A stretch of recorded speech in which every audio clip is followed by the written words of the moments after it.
علم القرآن وعلمه او كما قال علیہ الصلوۃ والسلام. ہمیں دنیا سے کیا مطلب مدرسہ ہے وطن اپنا، ہمیں دنیا سے کیا مطلب مدرسہ ہے وطن اپنا، مریں گے ہم کتابوں پر ورق ہوگا کفن اپنا. محترم سامعین کرام، آج کی مجلس میں آپ حضرات کے روبرو مدرسہ کی مختصر حقیقت بیان کرنا چاہتا ہوں. امید ہے کہ بغور سماعت فرمائیں گے. مدرسہ ایک بہت بڑی نعمت ہے. آج کے دور میں مدرسہ بہت ہی قیمتی چیز ہے. اللہ نے آج یہ نعمتیں عطا کی ہے، ہمیں اس سے فائدہ اٹھانا چاہیے. علم دین کا تو سیکھنا فرض ہے جس سے نماز، روزہ وغیرہ درست ہو سکے. علم دین کی تعلیم اس مدرسے میں ہوتی ہے. یہ مدرسہ ماں کی گود کی طرح ہے. جس طرح بچہ ماں کی گود میں پرورش پاتا ہے، اسی طرح انسان یہاں بھی پرورش پاتا ہے.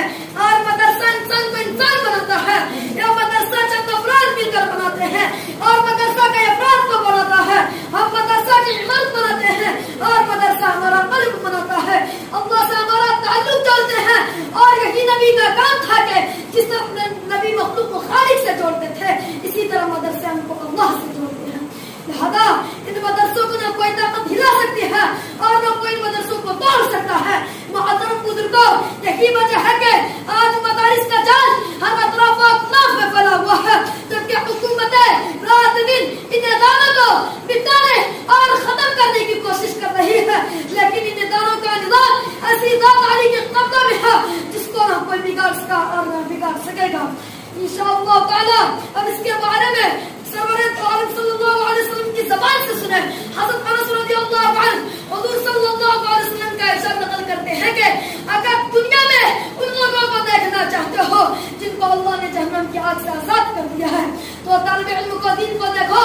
بخدا جو طالب علم صرف علم حاصل کرنے کی نیت سے کسی عالم کے دروازے پر جاتا ہے تو اس کو ہر عرض اور ہر قدم پر ایک سال کی عبادت کا اسباب ملتا ہے اور اس کے لیے جنت میں ایک شہر بنا دیا جاتا ہے.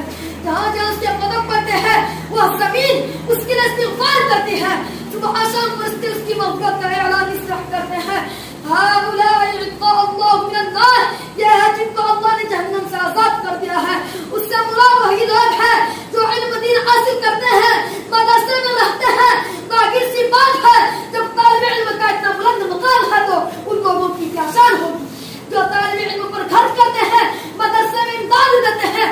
ان کے روپیوں اور پیسوں سے جو عمارتیں بنائی جاتی ہیں تو آخرت میں اللہ تعالیٰ ان کو کتنا بڑا اجر دے گا. دوستو، مدرسہ کیا ہے؟ مدرسہ میں قرآن ہے جو اللہ کی کتاب ہے، انقلابی کتاب ہے جس نے دنیا کی کایا پلٹی، ہلچل مچا دی. سب سے پہلے قرآن نے کیا کیا کہ جو بندے خدا سے ٹوٹ چکے تھے انہیں خدا سے جوڑا اور فرمایا کہ تم تعلق کو توڑتے ہو لیکن خدا نہیں توڑتا. چنانچہ اگر خالق کا مخلوق سے تعلق نہ ہوتا تو قرآن نہ بھیجتا. قرآن نے بھٹکے ہوئے لوگوں کو راہ دکھائی، زمانے کو خیر القرون بنا دیا اور قرآن قیامت تک آنے والوں کے لیے مشکل راہ بن گیا. قرآن کریم کا کتنا بڑا احسان ہے کہ حضور صلی اللہ علیہ وسلم کو محمد بن عبداللہ سے محمد رسول اللہ صلی اللہ علیہ وسلم بنا دیا اور خاتم النبیین بنا دیا. حال ادارہ کا مدار طالب علم اور مدرس پر ہے. تعمیر سے اونچائی نہیں آتی. اس ادارہ کا رشتہ اصحاب صفہ سے چلا ہوا ہے جس کے مؤلف سرور دو عالم صلی اللہ علیہ وسلم تھے اور جس کے طالب علم حضرت ابو بکر صدیق رضی اللہ عنہ اور حضرت فاروق اعظم رضی اللہ عنہ جیسے تھے. ہم یہ فخر سے کہہ سکتے ہیں کہ اولئک آبائی فجئنی بمثلہم.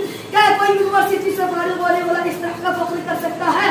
یہ وہی دینی ادارہ تھا جہاں جبرائیل خود طالب علم پر استغفار کیا ہے اور کہتے ہیں کہ ایمان اور احکام کیا چیز ہے. قیامت کب آئے گی تو اس مرکز میں طالب علم بن کر جبرائیل بھی رہے. ایسا نہ کوئی پیشکشکار نہ کر سکے گا. دوستو، مدرسہ کی قدر کو تم نہ کرو گے تو خدا دوسروں کو پیدا کر دے گا. حضور صلی اللہ علیہ وسلم کی زمانے سے مدرسہ چلے اور چل رہے ہیں. حضور صلی اللہ علیہ وسلم کی توجہ اور دعا ساتھ ہے. ادارہ نہیں مٹ سکتا جس کا تعلق ادارہ سے ہو وہ بھی نہیں مٹ سکتا. لہذا اس کی قدر کرو اور اس سے تعلق جوڑو. اللہ تعالی ہمیں دینی اداروں کی قدر دانی کی توفیق عطا فرمائے. آمین وآخر دعوانا الحمد للہ رب العالمین. السلام علیکم ورحمۃ اللہ وبرکاتہ.